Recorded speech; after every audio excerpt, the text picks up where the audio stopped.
जय माँ गंदरपुर वासिनी। आप सभी पर माँ का आशीर्वाद सदैव बना रहे। सद्गुरुदेव एवं गुरु माँ के श्री चरणों में पुत्र का कोटि कोटि नमन।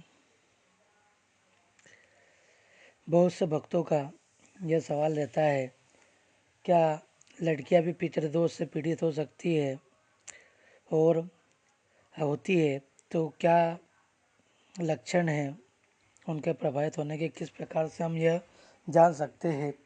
इस दिव्य प्रसंग को ही आज हम जानेंगे।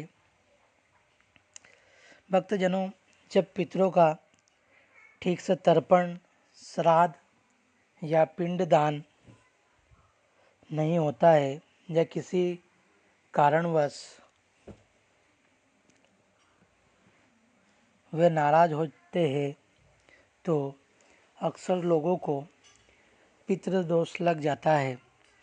ये पितृदोष लोगों को कुछ संकेतों के जरिए या कुंडली के जरिए पता चलता है, लेकिन लोग अक्सर सोचते हैं कि पितृदोष केवल घर के पुरुषों को लगता है, बेटियों को नहीं, जो कि गलत है। पितृदोष केवल पुरुषों को ही नहीं लगता है, बल्कि महिलाओं को भी यह प्रभावित कर सकता है। लड़कियों के विवाह में देरी, विवाह में बाधाएं और वैवाहिक जीवन में अशांति पितृदोष के कारण हो सकते हैं।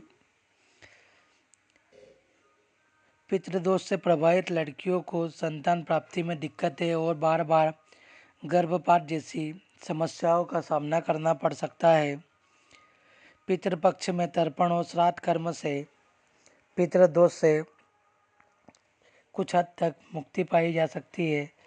पीपल के पेड़ की पूजा करके और ओम पितृभ्य नमः मंत्र का जाप करके पितृदोष के शांति के उपाय किए जा सकते हैं।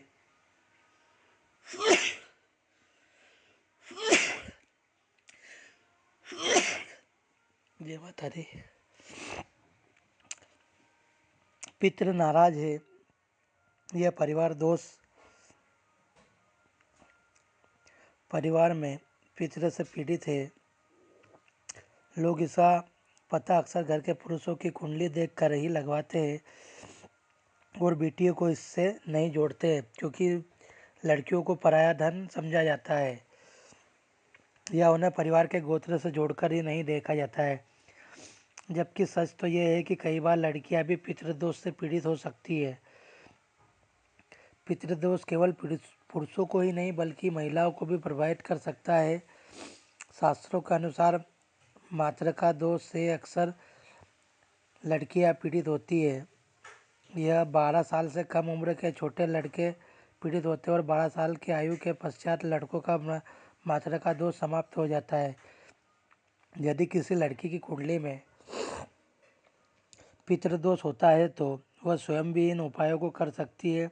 शादी के बाद भी यह दोष बना रहता है, इसीलिए इसे समय पर ठीक करवाना जरूरी है। महिलाओं में पितृदोष अगर है तो उसके कुछ मुख्य लक्षण हैं, जैसे विवाह में देरी या विवाह होने में बाधाएं, वैवाहिक जीवन में अशांति और तलाक की स्थिति, संतान प्राप्ति में दिक्कतें या बार बार गर्भपात होना, परिवार में रुकावटें और आर्थिक समस्याएं, बार बार बीमार पड़ना या मानसिक तनाव, घर में बार बार कलह या परिवार में किसी का आकस्मिक निधन होना, ये कुछ लक्षण हैं। लेकिन लड़कियां पितृदोष के उपाय भी कर सकती है। पितृपक्ष में तर्पण और श्राद्ध कर्म करना, अमावस्या के दिन पितरों के नाम से जल अर्पण करना, गंगा या किसी पवित्र नदी में स्नान कर तर्पण करना, पितरों की शांति के लिए गरीबों को भोजन कराना और गौ सेवा करना, हर शनिवार को पीपल के पेड़ की पूजा करके जल चढ़ाना, ओम पितृभ्य नमः मंत्र का जप करना, किसी योग्य से कुंडली में पितृदोष की शांति के लिए विशेष पूजन करवाना, यह कुछ उपाय है, लेकिन ध्यान रखें जब हम गुरु मार्गी हो जाते हैं तो हमें इसका फल कम देखने को मिलता है, क्योंकि माता बगलामुखी स्तंभन की देवी है। भक्त के जीवन में जो भी दोष लगता है उसका स्तंभन माँ कर देती है। अगर आप भी पितृदोष से परेशान हैं तो आप माँ की साधना आराधना करें। माँ आपको दिव्यता प्रदान करेगी, जिसके कारण आपको आपके दोष से किस प्रकार से मुक्ति मिलेगी इसका मार्ग मिलेगा। माँ आपके दोष को स्तंभित भी करेगी और आपके जीवन को सुख समृद्धि से परिपूर्ण भी करेगी।